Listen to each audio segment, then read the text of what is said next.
चलो देखो, अब अपन बात कर रहे हैं व्यंजन संधि की। तो व्यंजन संधि मतलब क्या है कि जब प्लस से पहले व्यंजन और प्लस के बाद कोई स्वर अथवा व्यंजन आए तो व्यंजन संधि होती है। यानी कि ये कह सकते हैं कि व्यंजन का मेल किसी स्वर से हो अथवा काय से हो, व्यंजन से हो, तो संधि क्या होती है? व्यंजन संधि होती है। ठीक है। अच्छा, क्या होगा? व्यंजन मतलब क्या होता है? कोई भी आधा अक्षर, उसके बाद में कोई स्वर आ जाए आ से लेकर औ तक 11 में से, या कोई व्यंजन आ जाए, तो वहां पर व्यंजन संधि होगी। कुछ ना कुछ परिवर्तन तो होगा ही, क्योंकि संधि का मतलब क्या होता है? वर्ण से जब किसी दो वर्णों का मेल होता है और कोई उनमें परिवर्तन आ जाए, कोई तीसरा वर्ण बन जाए, कोई विकार आ जाए, कोई चेंजेस हो जाए, उसी को कहते हैं संधि। दो वर्णों के मेल से हुए परिवर्तन या विकार को संधि कहा जाता है। अब यहाँ पर कुछ चीजें ध्यान से सुन लीजिए। जैसे मैंने कहा कि व्यंजन मतलब, जैसे मान लीजिए प्लस है, प्लस से पहले मैंने लिखा का के नीचे लगा है क्या? हलंत। तो इसे क्या मानेंगे? हम व्यंजन मानेंगे। बाद में यदि कोई जैसे स्वर आया, क्या आया? स्वर। स्वर आया, जैसे मान लीजिए स्वर लगा दिया मैंने, कौन सा? ई लगा दिया। क्या लगा दिया? ई। तो संधि तो व्यंजन ही होगी, तो पक्का हो गया। अब भाई कुछ ना कुछ चेंज होगा। हमने कहा ये का किसी वर्ण में बदल जाएगा, का किसी वर्ण में बदल जाएगा। अब कौन से में बदलेगा, वो उसके अलग अलग नियम होते हैं। तो हमने कहा का बदल गया काय में, गा में। का बदल गया काय में साहब, का बदला है साहब गा में। वो कैसा का बना? आधा। कैसा का बना? आधा। लेकिन उसमें क्या के मिल गई? ई। तो अब ये गा कैसा हो गया? पूरा। कैसा हो गया गा? क्योंकि किसी भी व्यंजन में यदि स्वर मिल जाता है तो व्यंजन कैसा हो जाता है? व्यंजन पूरा हो जाता है। ये तो बात क्लियर है। यदि व्यंजन में कोई स्वर मिलेगा तो व्यंजन कैसा हो जाएगा? पूरा हो जाएगा। ठीक है। गा क्यों बना? क्योंकि गा बनना क्या है? नियम है। गा बनना कोई नियम होगा।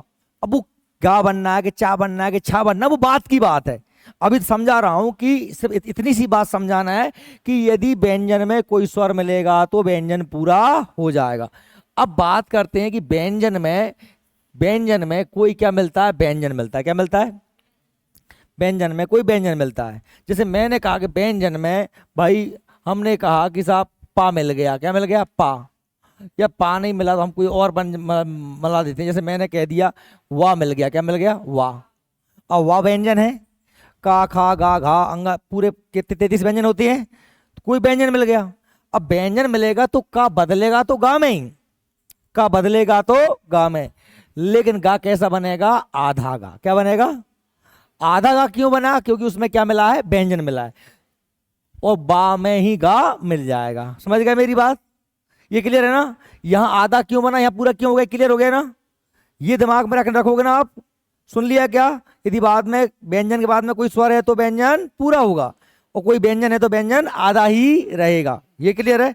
अब व्यंजन संधि के बहुत सारे नियम होते हैं, 10-12 नियम हम पढ़ेंगे। उनमें से मैं आपको पहला नियम बता रहा हूं।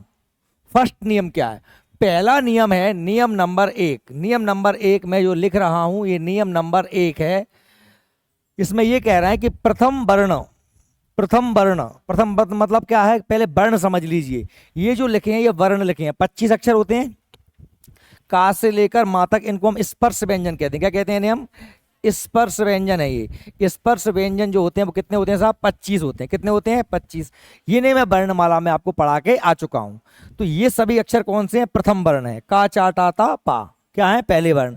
दूसरे खा छा ठा था पा, गा जा डा दा ये तीसरे, घा झा डा दा भा ये चौथे, और अंगा इंगा ना ना मा ये कौन से हैं? पांचवे।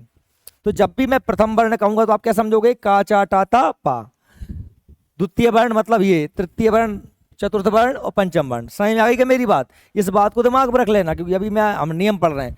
तो प्रथम वर्ण मतलब कौन से? का चाटा तपा। अगर प्लस से पहले इनमें से कोई भी होगा, इनमें से कोई भी होगा, का चाटा तपा में से कोई भी होगा, तो होगा क्या?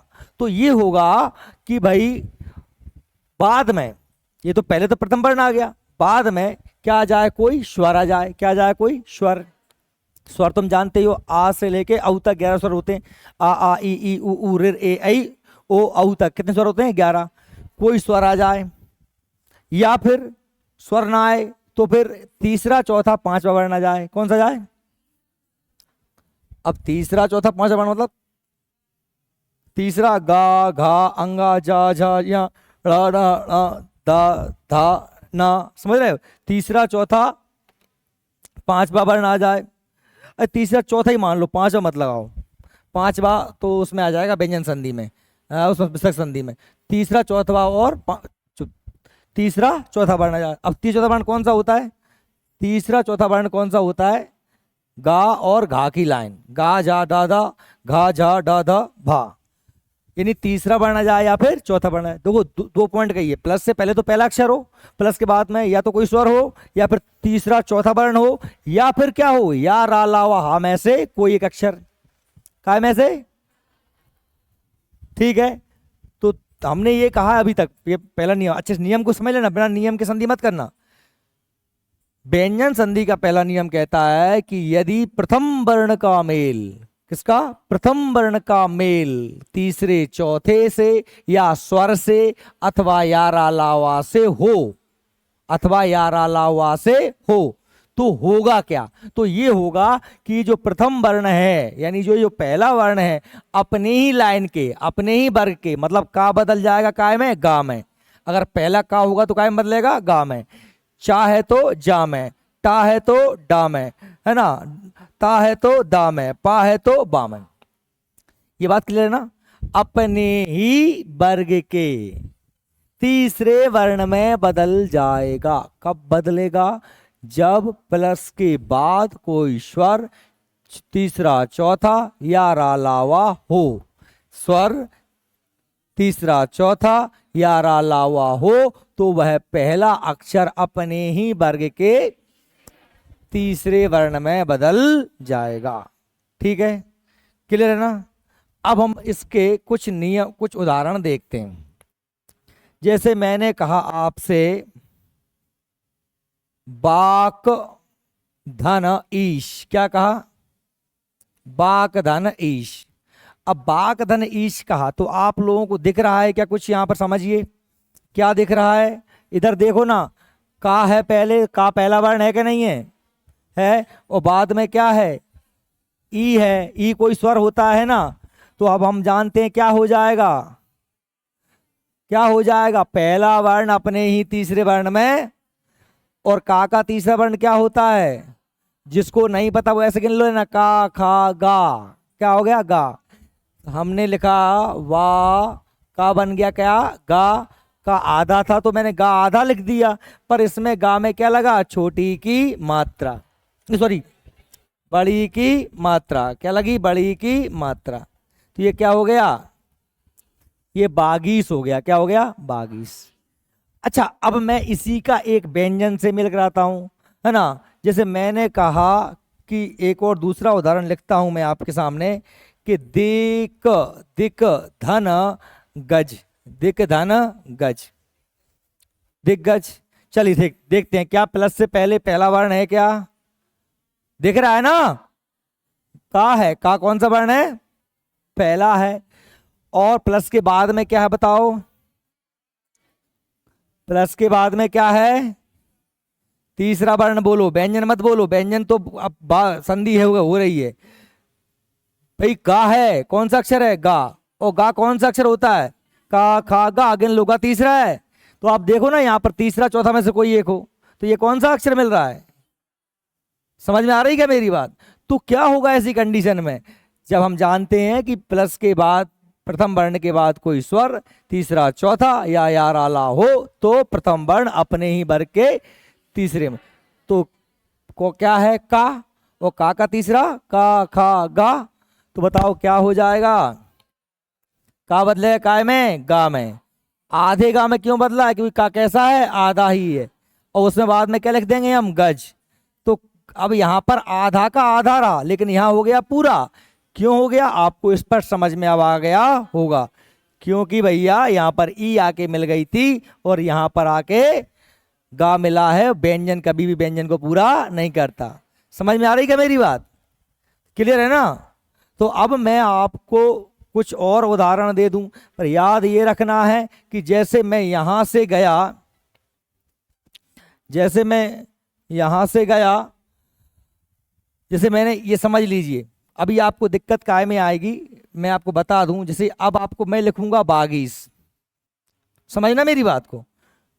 तो अभी मैंने क्या लिखा था, बाक धन ईस, तो आपको दिख गया कि पहला अक्षर है और बाद में इसमें क्या मिल रही है, ई मिल रही है, इसलिए ये का क्या बन गया, गा, उस पे लग गई ई की मात्रा।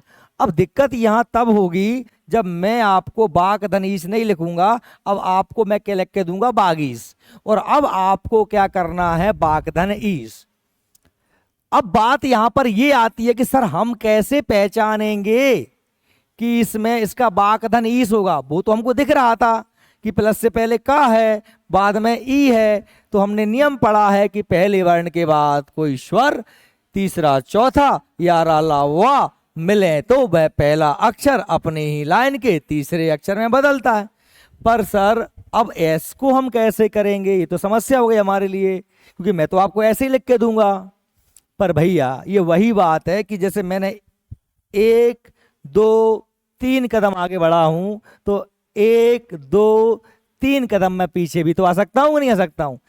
हमको इसको देख के ही समझ में आ जाएगा कि ये कौन सा अक्षर है, ये तीसरा अक्षर है, ये तीसरा अक्षर है, और इसमें क्या मिल रहा है, कोई स्वर मिल रहा है, छोटी की मात्रा मिल रही है, तो मैं तीसरे अक्षर को पहले अक्षर में बदल दूंगा। क्या बदल दूंगा, तो मैं ये कर दूंगा ना कि वा धन गा का पहला क्या हो जाएगा, का, और गा पे का मत लगी थी, ई की, तो ये हो गया ईश। समझ में आ रही कि नहीं मेरी बात। जैसे इस दिग्गज को देखिए, आपको दिख रहा है कि तीसरा अक्षर कैसा है, आधा है। देखो व्यंजन में यदि बाद में व्यंजन है फिर तो दिक्कत आएगी नहीं, थोड़ी बहुत स्वर में तो हो सकता तुम आ ही जाए आपको, लेकिन यदि तीसरा अक्षर क्या है, आधा है, तीसरा अक्षर है और आधा है, तो पक्का ही मान लेना कि वह नियम नंबर 1 लगा है, क्योंकि तीसरा अक्षर है और आधा है, तो हम जानते हैं तीसरा अक्षर आधा, उसके बाद कोई व्यंजन, तभी तो अक्षर आधा होगा, कोई स्वर तो होगा नहीं, क्योंकि स्वर होगा तो फिर तो पूरे हो जाएगा अक्षर। तो तीसरा अक्षर यदि तीसरे चौथे से पहले है और आधा है, तीसरा अक्षर तीसरे चौथे से पहले है और आधा है, तीसरा अक्षर तीसरे चौथे से पहले है और आधा है, तो उस तीसरे को कायम बदल दो पहले। यहां पर यदि मैं लिख देता जा, तो तुम इसे क्या बना देते, चा। मैं लिख देता डा, तो तुम क्या कर देते, टा। करते कि नहीं करते। मैंने क्या लिखा है, गा, तो तुमने क्या कर दिया, का, और बाद में गज जो लिखा उसको लिखा रहने दो, खत्म कहानी। समझ में आई क्या मेरी बात। अब मैं आपके लिए कुछ उदाहरण दे रहा हूं, इन उदाहरणों को आपको करना है, आप इन उदाहरणों को करिए। जैसे मैं आपको कुछ उदाहरण दे रहा हूं, इसमें देखिए, इसे मैं लिख रहा हूं, मैंने लिखा है दिगंबर, बोलेगा कोई नहीं भैया, दिगंबर। मैंने लिखा है दिग्दर्शन, दिग्दर्शन, दिग्दर्शन। समझ में ना आए तो पूछ लेना भैया, साथ साथ में करते चलना मेरे। बाग जाल, बाग जाल, ऋग्वेद, ऋग्वेद, जगदम्बा,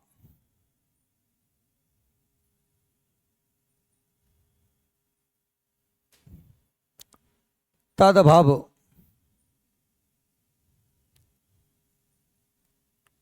उद्घाटन,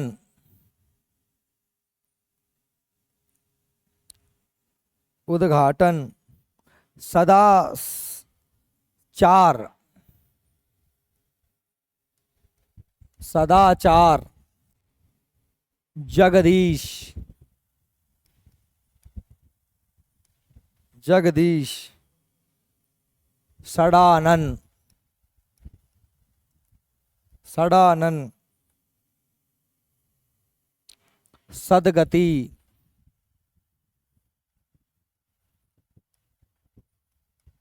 सदगति, षड्रिपु। डरना मत भैया, अक्षरों को देख कर डर जाओ। षड्रिपु, षड्यंत्र,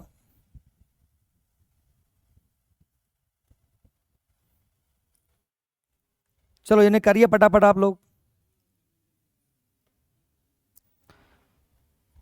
और इनको करो और इनका जवाब दो कमेंट में।